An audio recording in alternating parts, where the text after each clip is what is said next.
Imagine só, você acorda todos os dias com a sensação de que o chão está se movendo sob seus pés. Não é um terremoto, mas algo bem mais traiçoeiro. A economia russa, aquela que o Kremlin insiste em pintar como um quadro de prosperidade, na verdade está afundando em câmera lenta. E o pior, ninguém em Moscou parece disposto a admitir que o navio faz água por todos os lados.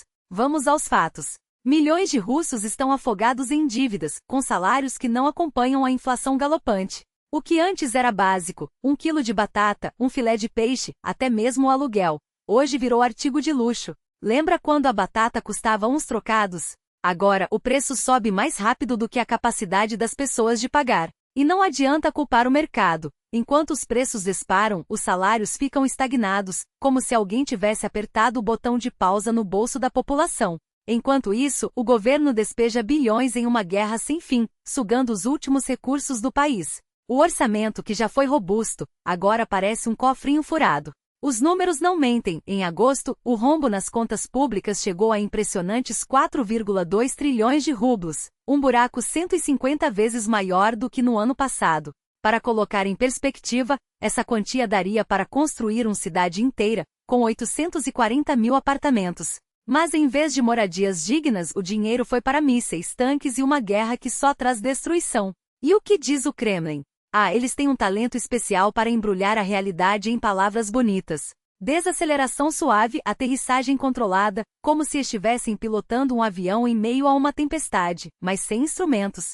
A verdade é que a economia russa está em queda livre, e os analistas já não têm vergonha de usar termos como estagnação, ou até mesmo recessão. O crescimento, que já foi anunciado como uma maravilha, agora mal chega a 1%.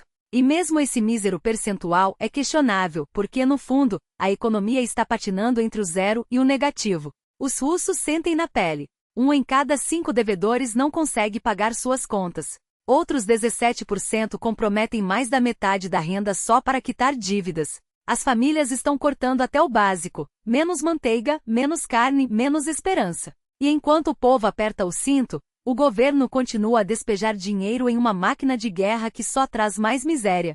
Os aliados da Rússia, que antes enchiam os cofres com petróleo e gás, agora se afastam, deixando o país ainda mais isolado. Olha ao redor. As casas estão caindo aos pedaços, as escolas não têm condições decentes, e as pessoas vivem em barracos que mais parecem cenários de um filme de guerra. Isso não é exagero, é a realidade de quem não tem voz nos gabinetes do poder. Enquanto Putin discursa sobre grandiosidade, a população mal consegue sobreviver até o fim do mês.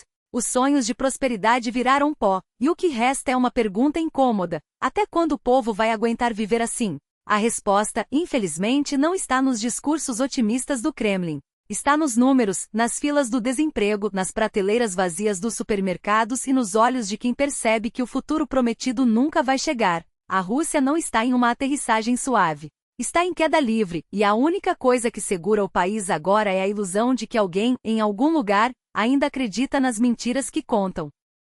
E a manteiga já não é mais a mesma nas mesas russas. O que antes era trivial, agora vira artigo de luxo. As prateleiras dos supermercados encolhem, o poder de compra murcha, e as redes de varejo se curvam à realidade. Menos álcool, menos produtos infantis, menos cosméticos. O sortimento encolheu em 15%, segundo dados do próprio setor. Os produtos ainda estão lá, mas são versões mais baratas, mais frágeis, quase fantasmas do que já foram. O dinheiro sumiu, os estoques minguam, e as lojas reduzem espaços para cortar custos com aluguel. É um declínio lento, mas implacável, um sufocamento gradual da qualidade de vida que se espalha por tudo e não dá sinais de parar. A Rússia não está caminhando para a pobreza. Ela já está lá, afundando em um poço sem fundo. E o mais assustador? O povo começa a perceber. Protestos isolados surgem, tímidos, mas com uma demanda clara, que pelo menos não aumentem as tarifas de serviços básicos. Até as gigantes que sustentavam o orçamento, como as siderúrgicas, as cimenteiras, as ferrovias, agora adotam semanas de 4 dias para evitar demissões em massa. Outras empurram funcionários para férias forçadas ou reduzem salários ao mínimo, tudo para maquiar os números da desemprego. Afinal, o que importa não são as pessoas, mas os relatórios que chegam ao Kremlin. E as soluções? Não existem. A guerra devorou o que restava de racionalidade econômica. O setor imobiliário desabou, a demanda por aço despencou, e as sanções estrangularam o acesso a mercados. Fábricas fecham, altos fornos são desligados e o Banco Central admite, 1 em cada 6 empresas russas não consegue pagar suas dívidas. Até os campeões nacionais como a gigante do alumínio Rusal, o marketplace Ozon ou a construtora que ergueu palácios para oligarcas, afundam em trilhões de rublos em passivos.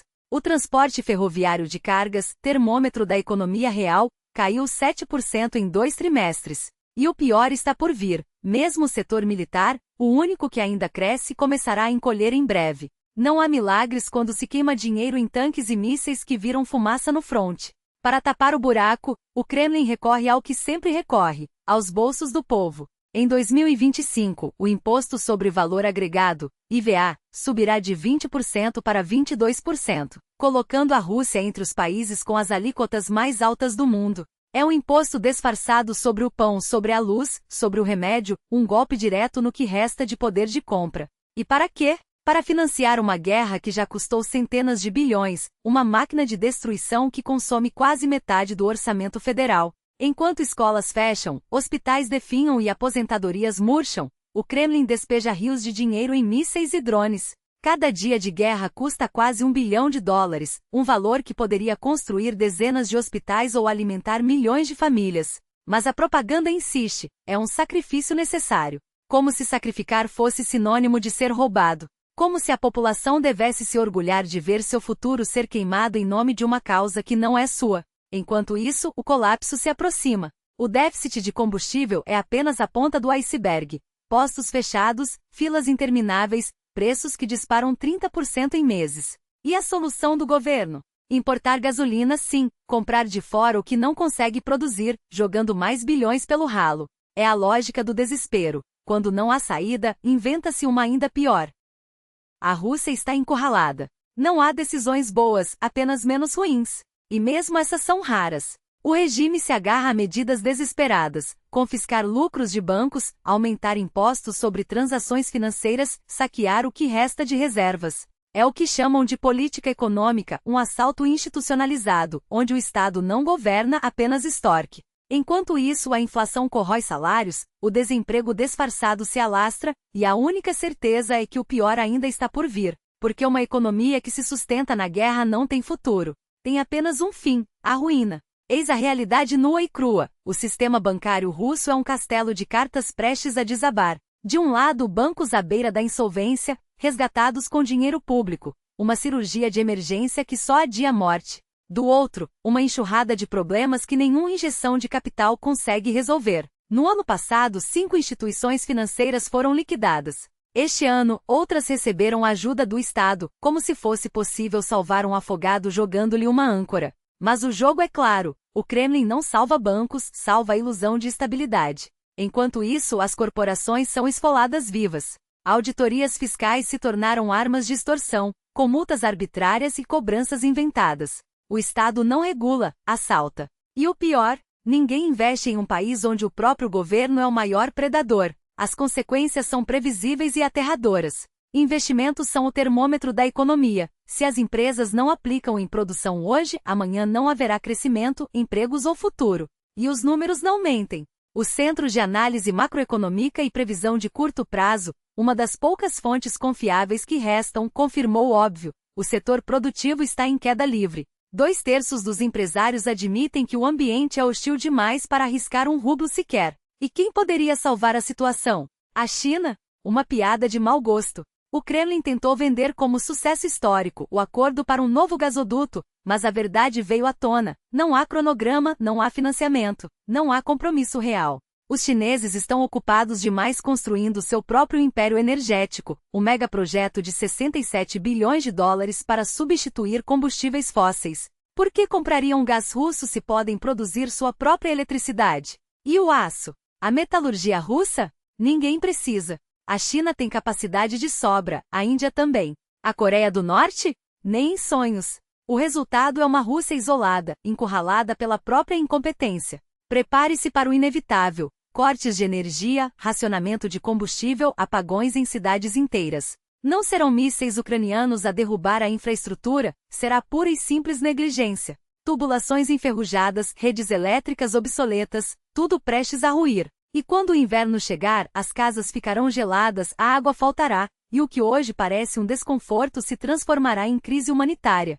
Enquanto isso, o regime continua despejando bilhões em armas, como se mísseis pudessem aquecer lares ou encher prateleiras vazias. A estratégia da aterrissagem suave foi um fracasso retumbante. A Rússia não está em recessão, está em queda livre. Cada dia de guerra é um prego no caixão da economia. E o colapso, quando vier, não será gradual, será brutal. Os russos acordarão em um país de geladeiras vazias, salários corroídos pela inflação e moradias caindo aos pedaços. Enquanto isso, o Kremlin seguirá vendendo ilusões, como se palavras vazias pudessem deter a realidade. Mas a realidade não negocia. Ela cobra. E a conta está prestes a vencer.